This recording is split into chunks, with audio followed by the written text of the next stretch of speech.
So in this clip, we are going to see a black conservative repeatedly humiliate himself trying to defend the GOP's Anthony Fauci scapegoat scheme on CNN Newsnight with Abby Phillip. But Abby Phillip doesn't let him get away with it. She repeatedly pushes back on the claims that it is that he's making. And it gets a little bit spicy. As usual, let's watch the clip in full and give you guys my thoughts towards that. Let's get into it. Security Committee voted to hold Dr. Anthony Fauci in contempt of Congress. And it's because, you'll remember, Fauci pleaded the fifth more than 100 times during a hearing on COVID last week. Today, Senator Paul said that he plans to bypass a full Senate vote and send the recommendation directly to the higher-ups at the DOJ. There is some precedent for doing it that way, and it still may be done that way. But for now, we will hand carry this over to the Attorney General. We will hand carry this to the District Court here in Columbia, and we will, as a committee, we have voted the majority to refer this, so that will be accomplished today. And just a few hours later, the DOJ said it did receive the document and is reviewing it and will work with the Senate accordingly. Now, Fauci's lawyer is calling all of this a political stunt and a weaponization of the Justice Department. Meanwhile, Trump, who once awarded Fauci a presidential commendation for his work on Operation Warp Speed, had this to say about today's decision. They prosecuted Peter Navarro and they prosecuted Steve Bannon, two very decent people, over something that essentially was never prosecuted before. So when you see that happen, you sort of say maybe he should. What he did is far more serious than a lot of crimes, frankly. This continues some degree of political theater, and now actually it goes to Jeanine Pirro in the U.S. District of Washington to decide whether or not she's going to charge him. And guess what do you think is going to happen there? Yeah, I mean, what do you think is going to happen there? Well, she's on thin ice because of what just happened with the reflecting pool. Donald Trump has been very public in saying that he was very angry at the fact that she dropped the case against the gentleman who was alleged to have, David Hearn. And so I think that she's going to say, yes, sir, and try and prosecute this case. I think they're going to I think it's going to be tough for them. But at the end of the day, I think the bigger picture here is that this is a person who was acting as a government official, right? He was at the behest of the Biden administration. To start prosecuting Fauci, I think, sets a very dangerous precedent. Well, he started at the behest of the Trump administration, and I think we should point that out. Like, he was in an advisory position. He did not have the authority to do any of the things people are claiming he is responsible for. He didn't shut down the country. Trump chose to. He didn't shut down the schools. Trump did. He didn't mandate masks. Trump did. So he's being used as a scapegoat to distract from everything, from the war, from the diarrhea lettuce, from the cost of everything, from the decreasing health care, the Epstein files, whatever it is. He's being used right now. We're coming back to relitigate COVID. And it does feel like a lawless political stunt. And I don't think it'll go all the way through the courts. But if you're going to hand it right from a small committee to Jeanine Pirro, who, like you said, is on thin ice, and then it might go to AG Todd Blanche, of course he's going to be rounded up. But you shouldn't be tarring and feathering someone that has been in 6 administrations doing nothing but being a devoted servant of our public health. It's a shame. Forget about prosecuting him. The guy should be in a mental institution. He's a textbook sociopath. I mean, DSM-5 level sociopath who was running our pandemic response. Low empathy, ability to inflict pain on innocence, narcissism. I mean, let me read diary entries for you. Verbatim. At the height of the pandemic. Hold on, guys. At the height of the pandemic. Hold on, Caroline. This is March 2020. Caroline, let me just ask you. He's writing in his diary. Hold on. What are you talking about? Oh, are you suggesting that he should be in a mental institution for having an ego, which I'm close to that. Which I think would characterize just about every single person in Washington.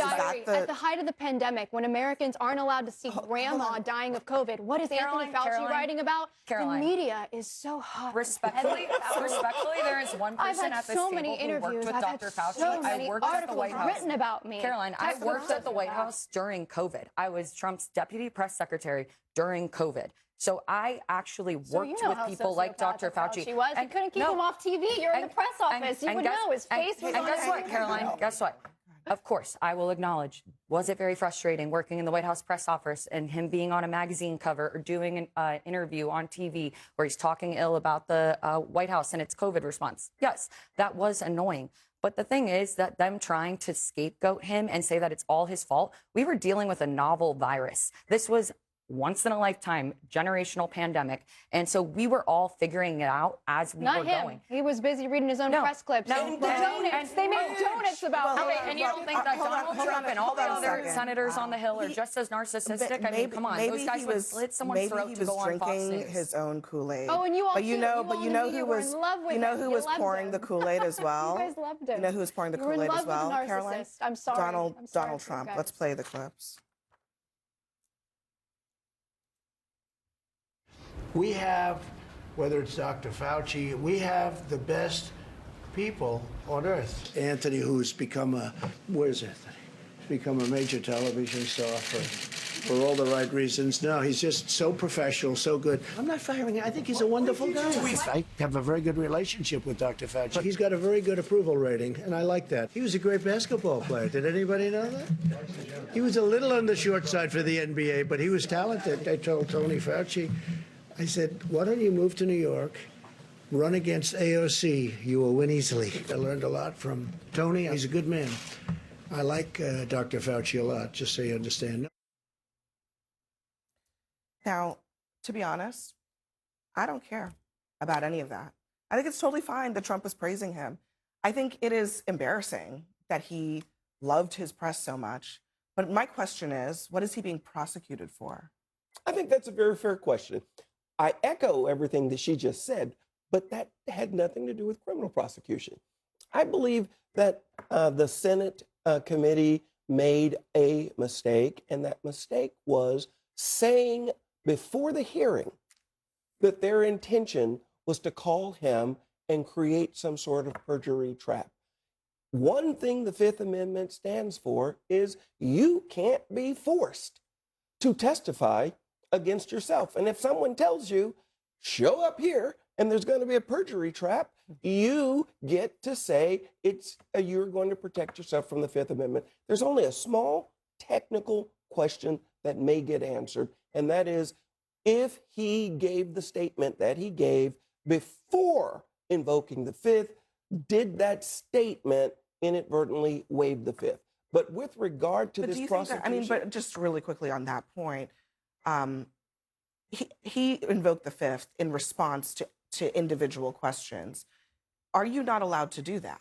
You don't have to incriminate. Yes. Yeah, I know, but I'm saying to answer your own question about whether his opening statement invalidated that's an open question that the court may have to figure out. I'm asking you, the subsequent invoking of the Fifth, those seem to be all valid because they are in response to specific inquiries that he declined to answer. Well, the part of the problem with that is that this whole event was considered one event. It wasn't 15 separate events. But it was invoking one the Fifth event. doesn't have to be about any particular event. It Actually, has to be about, that's not the way courts have treated it's the about Fifth Amendment. It is about incriminating yourself, period. So That is not the way... he could have decided to answer some questions, but not others. If you're sitting on the stand and you start answering questions, and then you decide you're not going to answer questions by invoking the Fifth, and then you decide you will, you are considered to have waived it. But the question is, was the mere formality of a statement that waiver? That's a small technical question, and I really wonder if anybody would want to pursue that case just for that. And I think the larger question here is exactly that. Like, that is not a reason to prosecute Fauci. There are real questions about this pandemic. There are real questions about what happened there. A million people died, how they died. What can we learn from what happened there? And how can we protect ourselves and everyone during the next pandemic? But that's not what was going on in Congress. What was going on in that hearing was actually trying to entrap Fauci, as you said. They made it very clear that Yes. They told him. And so they could have, if they really wanted him to answer questions, they could have just said, we're giving you immunity. We are granting you immunity. You can answer all of our questions and we will not prosecute you. But they did not do that. Why? It's because they don't actually care about it wasn't a fact-finding mission, it was a witch hunt, and they were trying to make him their scapegoat. And Well, it's he is really, a witch. Let's not forget that. We disagree on that, but I will say that Sorry, I don't know it is what that frustrating means, but because go this ahead. is what's dangerous about politicizing public health. Because we actually, if we had serious people in office who actually wanted to improve public safety when it came to public health, in case, God forbid, we face another pandemic and we have to go through that again, and knock on wood, I really hope we don't. But if we did, they could have actually asked him serious questions about what we could have improved upon. But I know what we could have improved upon. How about I'll start with the fact that 8,000 U.S. service members were discharged from the military for not taking the vaccine. We'll start there with civil liberties. How do you manage to get $1 million in extra income and bonuses unrelated to your Hold work? on. None of that. That's a question for the federal government, actually, because if it wasn't allowed, then it wasn't allowed. That's actually he's got a pardon now. That's actually a pretty easy question to answer. But he's got a pardon now. It's illegal, but he's got a pardon. I feel like you guys are Anyway, just slandering next for someone us. that has helped us so much. Next for us. So let's really break this down. Let's really, really break this down, because I don't think it's that hard when you actually take a look at what this black conservative, as well as Caroline Sunshine on the panel, are trying to do here. Now, this was a political stunt. Of course it was. You know, it's performative, it's MAGA. We know that. We know that without a shadow of a doubt. Now, look, Anthony Fauci, this is what I believe. He pleaded the fifth after the Senate committee showed intent that they wanted to get him. They did that. Now, like you heard Navarro say on the panel, if they really wanted answers, they could have said, listen, you've got complete immunity. We just really want to understand your thought processes, etc. when it comes to this, simply because if it were to happen again, we want to be in the best position possible. That's all it is that they could have said to him, but it was never about being in the best position possible moving forward. This was always about entrapping Anthony Fauci. That's exactly what it was about. Now, the thing that's quite interesting is MAGA and Republicans spent so long complaining and crying about witch hunts. That's exactly what it is that they did. But the reason as to why they done that is because they were on the other end of these supposed witch hunts. But if they believed that these witch hunts weren't relevant or weren't needed, why would they not be spending their time on things that are actually going to move the needle? They've done that because they're not against witch hunts, so they call it, even though I don't believe that's what Democrats were doing when it came to Donald Trump. I believe it's serious things that he could have been found liable for. But now the shoe is on the other foot. They're doing the exact same thing, and it's performative. Let's be real. Nothing's going to happen to Anthony Fauci. Nothing is going to happen to Anthony Fauci. What I genuinely believe that this is I believe this is a distraction.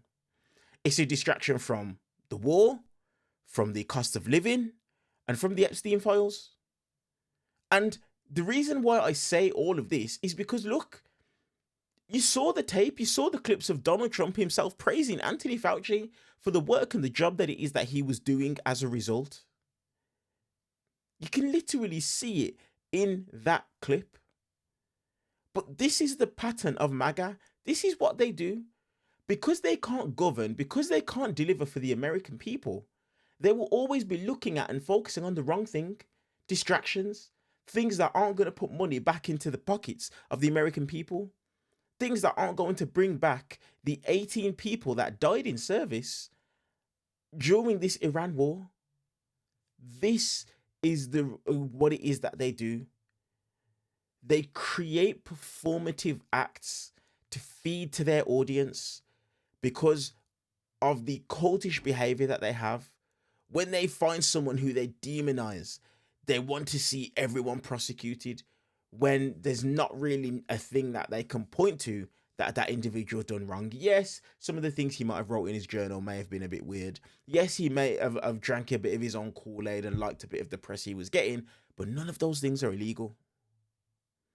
Let me know your guys' thoughts down in the comment section below. And as usual, I'll see you guys in the next one.